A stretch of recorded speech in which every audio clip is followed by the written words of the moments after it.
तो दोस्तों कैसे हैं आप सभी का स्वागत है आपके अपने चैनल RNVIS एकेडमी में। आप देखिए हम लगातार करंट और इस समय कुछ स्टैटिक्स के जो टॉपिक लिए हुए हैं जो आपके एग्ज़ाम के पॉइंट ऑफ से बहुत रिलेवेंट हैं। जैसे ये आपके आगामी एग्ज़ाम हो रहे हैं तो इसलिए इसको कवर किया जा रहा है कि जो आपका एग्ज़ाम है उसमें आपके क्वेश्चन ज़्यादा से ज़्यादा हम उसमें ऐसा करें कि जो इस सब्जेक्ट है उससे रिलेट करा के और ज़्यादा से ज़्यादा नंबर गेन कर सकें। जो हमारे द्वारा टॉपिक्स दिए जा रहे हैं उससे नंबर आपके आए। तो इस वजह से इसको बहुत इंपॉर्टेंट टॉपिक के तौर पे इसको आज जो हमारा विषय है प्रमुख कृषि क्रांतियाँ, जिस पे हमने आपको पहले ही बताया था कि आज उस पर चर्चा होगी, तो उन सारी चीज़ों पे बात करेंगे। साथ ही जो भारत का जो कृषि चरण है, मतलब कृषि प्रकरण कैसा है, कौन कौन सी फसलें होती हैं, उस पर चर्चा करेंगे। तो यदि वीडियो चैनल पे आप नए हो तो चैनल को लाइक करिए, सब्सक्राइब करिए, शेयर करिए और आप आज इसको देखिएगा और कोशिश करिएगा कि इसी क्लास में आप याद करें।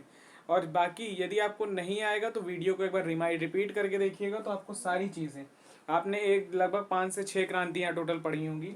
आज हम लगभग 20 से 22 क्रांतियाँ बताएंगे। साथ ही जिन क्रांतिकारियों क्रांति में जिन व्यक्ति जो महत्वपूर्ण उसके जनक हैं, जो जो मतलब डेटा के अनुसार दिए गए हैं, उनके भी नाम बताएंगे। और कुछ ऐसे हैं जो जिनके नाम नहीं, मतलब नोन नहीं, अननोन है वो, तो उनके नाम नहीं है फिलहाल, जो हैं उनके बताएंगे।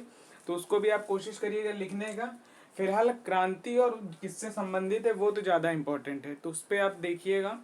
चैनल को लाइक करिए, सब्सक्राइब करिए, शेयर करिए। चलिए आइए अपने विषय पे चलते हैं। सबसे पहली क्रांति पे यदि हम बात करें तो ये है गोल क्रांति। जो गोल क्रांति है ये आलू से संबंधित है। किससे संबंधित है? गोल क्रांति आलू से। हरित क्रांति खाद्यान्न उत्पादन से। और इसके जो भारत में जनक हैं वो हैं MS स्वामीनाथन। अभी आपने देखा होगा, इसके पहले हमने एक वीडियो जारी किया था। MS स्वामीनाथन जो अभी 28 सितंबर को ख़त्म हुए, उनका निधन हुआ, तो उन पे हमने पूरा विषय आप उसको देखिएगा, उनकी सारे जीवन क्या क्या उन्होंने योगदान दिया, हरित क्रांति, सारी चीज़ें उसमें बताई हैं।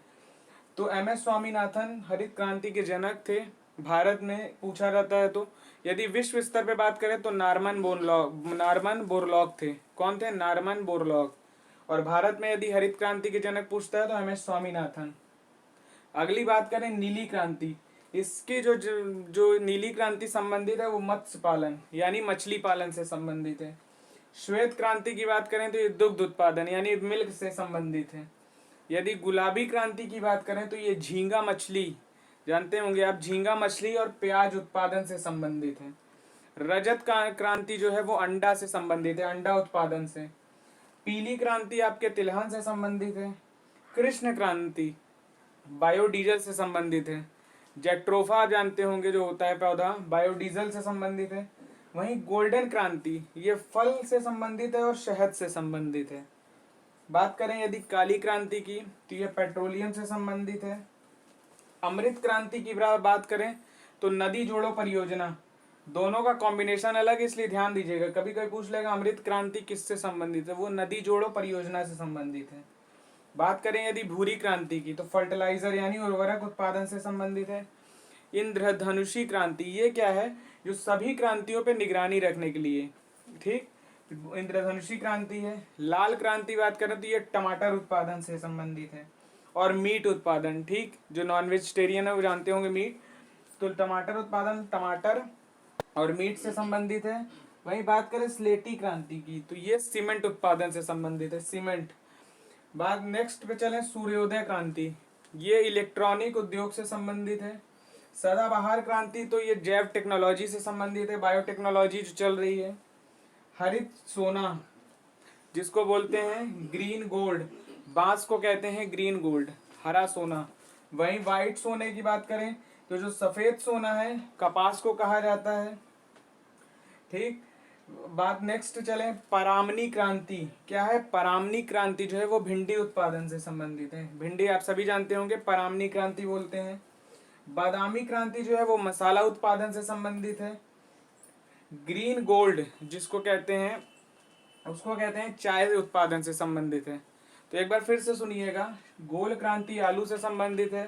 हरित क्रांति खाद्यान्न उत्पादन। नीली क्रांति मत्स्य उत्पादन। श्वेत क्रांति दुग्ध। गुलाबी क्रांति प्याज और झींगा मछली। रजत क्रांति अंडा से। पीली क्रांति तिलहन से, कृष्ण क्रांति जो है आपके है बायोडीजल से, गोल्डन क्रांति फल उत्पादन और शहद से, काली क्रांति जो है ये पेट्रोलियम से है, अमृत क्रांति ये नदी जोड़ियों परियोजना से है, भूरी क्रांति उर्वरक उत्पादन से है, इंद्रधनुषी क्रांति सभी क्रांतियों पर निगरानी रखने के लिए है।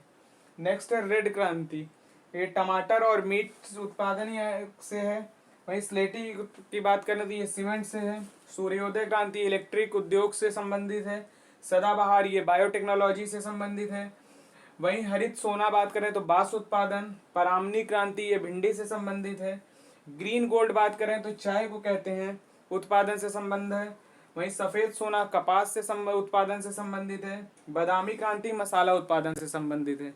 तो ये थी आपकी सारी क्रांतियां, और किससे संबंधित है उस पर कुछ है जिनके फादर दिए गए, मतलब जो इसके जनक हैं। हरित क्रांति के एम एस स्वामीनाथन है, खाद्यान्न उत्पादन से। नीली क्रांति जो है वो मत्स्य उत्पादन से, उसके जो जनक हैं वो हैं अरुण कृष्णन। श्वेत क्रांति के जनक जो है दुग्ध उत्पादन से, ये वर्गीस कुरियन आप सभी जानते हैं, ठीक। वहीं गुलाबी क्रांति की बात करें तो ये झींगा मछली से संबंधित है या प्यार, और इसके जो है ये है दुर्गेश पटेल। रजत क्रांति ये जो अंडा उत्पादन, इसमें जो है इंदिरा गांधी जी ने बहुत सहयोग दिया था, इसलिए इसका जनक इंदिरा गांधी जी हैं। पीली क्रांति जो तिलहन से, इसके सैम पित्रोदा हैं जो इसके जनक हैं, ध्यान दीजिएगा। गोल्डन क्रांति पे बात करें फल एवं शहद से, इसके निरपाक ट्यूटस हैं, ठीक। वहीं लाल क्रांति जो टमाटर या मीट उत्पादन से, इसमें है जो टमाटर उत्पादन से संबंधित है, ठीक। उसके हैं विशाल तिवारी। कौन है? विशाल तिवारी, ठीक। टमाटर की क्रांति में जो इसके जनक हैं वो विशाल तिवारी हैं। तो ये थे आपके सारी क्रांतियां, उनके जो इम्पोर्टेंट वैज्ञानिक थे उस पर चर्चा हुई। अब बात करें भारत में, जो ये अलग टॉपिक एक लिया गया है, बहुत शॉर्ट में और बहुत ही इंपॉर्टेंट है, तो थोड़ा ध्यान दीजिएगा। इसमें जो फसलें हैं उसको आप हिंदी की जो अल्फाबेटिकल है, जैसे क ख उससे आप लेके चलेंगे तो आपको ट्रिक से थोड़ा सा याद करिएगा। जैसे सबसे पहले क्या आता है, ये ख है, फिर ये आपका देखिए रवि है, खरीफ है, जायद है, ठीक। तो पहले ख है, फिर आएगा आपका ज, और फिर बुआई के हिसाब से बता रहे हैं, ठीक। देखिए जो रवि की फसल है खरीफ और जायद, सबसे पहले खरीफ आप ध्यान रखिएगा। होता क्या है कि जैसे बोई जाती है वैसे कटाई होती है, तो आप इस तरह से आपको याद रहेगी। खरीफ की फसल जो है जून जुलाई में बोई जाती है, कब? जून जुलाई में, और अक्टूबर नवंबर में इसकी कटाई हो जाती है, ठीक। इसमें होता क्या है, जून जुलाई में बोई जाती है खरीफ की, और कटाई कब होती है? अक्टूबर नवंबर में।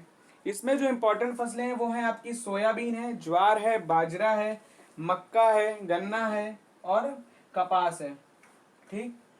वहीं बात करें खरीफ के बाद आपके जायद फसल की, तो जायद आपकी जो है वो मई जून में बोई जाती है, जुलाई अगस्त में काट ली जाती है। इसमें जो इम्पोर्टेंट है तरबूज है, खरबूजा है, खीरा है, ककड़ी है, राई है, मूंग है, ठीक। तो ये आपकी जायद की फसल है। तो वहीं बात करें रवि की फसल, तो ये अक्टूबर नवंबर में बोई जाती है और मार्च अप्रैल में कटाई होती है। इसमें जो इम्पोर्टेंट फसल है वो है गेहूं, सरसों, मटर, चना, आलू, ठीक। तो ये सारी चीजें रवि की फसल में है। यदि हम बात करें नगदी फसल वो होती है जिसका हमारा उद्देश्य होता है कि उसके व्यावसायिक खेती के लिए होता है, कि उससे हम अपने लिए नहीं बल्कि हम उसको बेच के लाभ कमा सकें, और बड़े स्तर पर उसको व्यापारिक उपयोग के लिए, जैसे गन्ना हो गया आपका, तंबाकू हो गया, चाय हो गया, या कपास हो गया, मतलब जितनी ऐसी चीजें हैं, जैसे कॉफी है, तो कितना हम यूज कर पाएंगे उसको, मतलब व्यापार के उद्देश्य से ही उगाई जाती है, तो वो होती है नगदी फसलें। तो नगदी फसल में कौन कौन सी आती है? कपास, गन्ना, जूट और तंबाकू, ठीक। जिनका प्रयोग हम क्या करते हैं? व्यवसायिक खेती के, मतलब उससे हम अपने लाभ नहीं, अपने लाभ के साथ साथ हमारा ये उद्देश्य होता है कि वो व्यवसाय, मतलब हमें आर्थिक लाभ हो, तो उस उद्देश्य से करते हैं। जिसमें गन्ना है, जूट है आपकी, तंबाकू है, कपास है, चाय है, और भी जो आपको समझना है जो हमारे उपयोग, जैसे कपास का उत्पादन ज़्यादा होगा तो उससे हम व्यवसाय करके आर्थिक रूप से धन कमा सकते हैं, तो नगदी व्यवसाय के उद्देश्य से होती है, ठीक। तो ये सारी सब रवि की फसल, खरीफ की, जायद की, सारी चीज़ पे चर्चा हुई। नगदी फसल ये इंपॉर्टेंट है, इसको शॉर्ट में बहुत अच्छे तरीके से बताएं। कि कब उगाई जाती है। सबसे पहले खरीफ, फिर आपकी जायद, फिर आपकी रबी। ठीक, अगर ऐसे मासिक क्रम में इसका देखेंगे तो आपका सर्कल से आपको पूरा याद हो जाएगा। खरीफ, जायद और रबी, और इसकी फसलों पे भी चर्चा की कौन किस में आती है, तो आप इसको देखिए एक बार। यदि वीडियो पसंद आई तो वीडियो को लाइक करिए, सब्सक्राइब करिए, शेयर करिए। और आपकी अब मंडे पर क्लास होगी जो संविधान की रहेगी, रेगुलर तरीके से वो चलेगी। तो फिर आपसे अगले वीडियो में संविधान पे मुलाकात होगी, और करंट का भी बीच बीच में टॉपिक चलता रहेगा, क्योंकि एग्ज़ाम आपके नज़दीक हैं तो उसमें आपको जो एग्ज़ाम में मिले करंट, इसलिए इसको बताया जा रहा है। जैसे अभी आपकी एक इम्पॉर्टेंट है बाघ जनगणना, प्रोजेक्ट चीता के रहे जो आया है वो अलग बताएंगे। जो अभी प्रोजेक्ट चीता के 1 वर्ष पूरे हुए हैं 17 सितंबर 2023 को, जब पिछले बार आपको पता होगा नामीबिया और दक्षिण अफ्रीका से चीते आए थे, उस पर चर्चा करेंगे। एक वासेनार व्यवस्था की भारत ने अध्यक्षता की है। आपको सारी 25 पता होती है, जैसे G21 का पता है अभी जो बना है, G20 था उसकी अध्यक्षता भारत ने की, साथ ही G7 की थी। वहीं पे अब जो है भारत ने वासेनार व्यवस्था की भी अध्यक्षता की है, तो उस पर भी चर्चा करेंगे। तो चलिए फिर अगले वीडियो में आप सभी से मुलाकात होगी। तब तक के लिए बहुत बहुत शुक्रिया, आप सभी का आभार। जय हिंद, जय भारत, धन्यवाद।